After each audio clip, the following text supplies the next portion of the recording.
I think card games are stuck in a business model that works against the players, and the more successful they become, the worse the problem gets.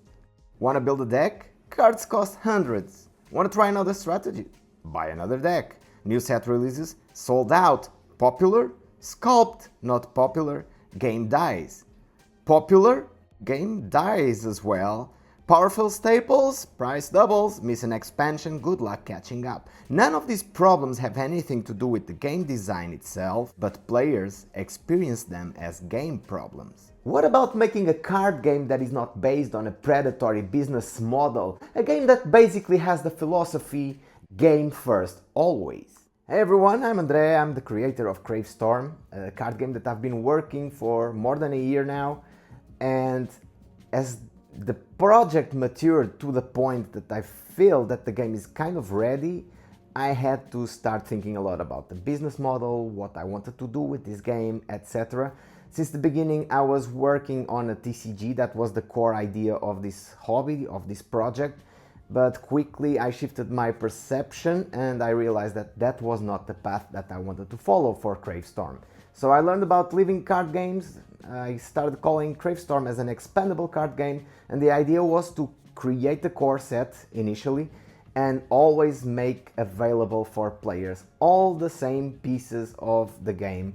So it's a game of mastery and talent, not a game of who paid more for this card. I kept thinking, if I'm making an expandable card game because I want players to always have the card pieces, the game pieces at all times, why I don't go even a step further, making accessibility even more evident? Because I think the biggest problem, one can argue about it, but the biggest problem of card games nowadays is that the accessibility.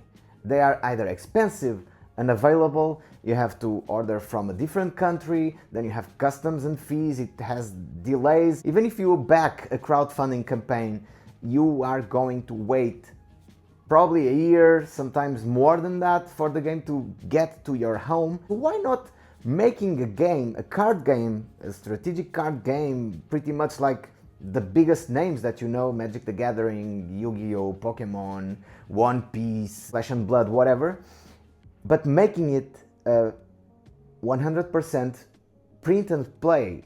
Like, so the players can get the files, they printed them at home, they can cut it. People are already proxying cards at a very high level. People are able to just print things in a printing company with a very high quality in cardstock that pretty much replicates the real cardstock. An expandable card game, print and play. That sounded nice to me. A lot of issues will be fixed because I'm just one guy behind this game. This is a hobby project, but I'm taking it quite seriously. But I can just be focused on making more cards, developing more expansion, making more illustrations, try to make the game better in each release that I will make in the future without having to spend my precious resources and time worried with storage, deliveries, customs, complaints, damaged product, returned product, This way I can just release a small expansion every 3 months, that's the idea. People can just get their hands on the PDF files, and it doesn't matter if they are in Japan or US or South Africa or Antarctica, whatever, they can just get the file on the same day, put it to print, cut it at home and start playing immediately. That's very appealing for me. I know there is a barrier. I know there's not many people that will want to actually have that work because they have busy lives and etc. So I really have to make a really good game, so the reward justifies the effort put into that. This is a game for players. This is not collectible for collectors.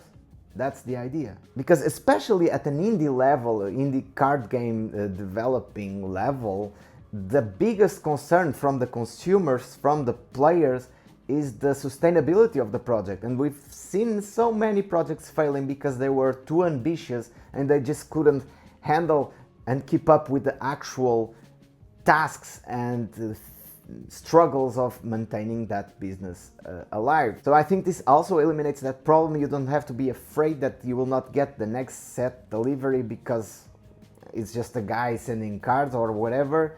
No, you will get a PDF file because the internet works. That's pretty much it. Yeah, this is my proposition to fix most of the problems with card games that we see and put the focus back on the players, not on the business bros or the investor bros or the collectors or whatever, because the intention of Kravestorm was always, and it will always be, game first. Well, I know that this conversation is a bit optimistic and polished because I'm excited with this idea. I know that there are a lot of downsides to this model as well, but you know, I think it's worth to give it a try because it sounds a bit innovative. Just imagine on the release date of a given set, you get the cards immediately at your home and you can play with them immediately without being worried about shipping fees and customs and waiting times and whatever.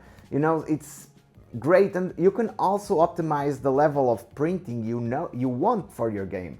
If you just want to play the game for the sake of playing the game, you can print it at home. The quality doesn't matter so much, but you can also achieve very good prototypes. You can achieve like real game prototypes, probably even better than most cards that we see in the market nowadays, if you really want to dedicate and develop your hobby as a print and play enthusiast or something like that. Anyway, let me know what you think about this idea.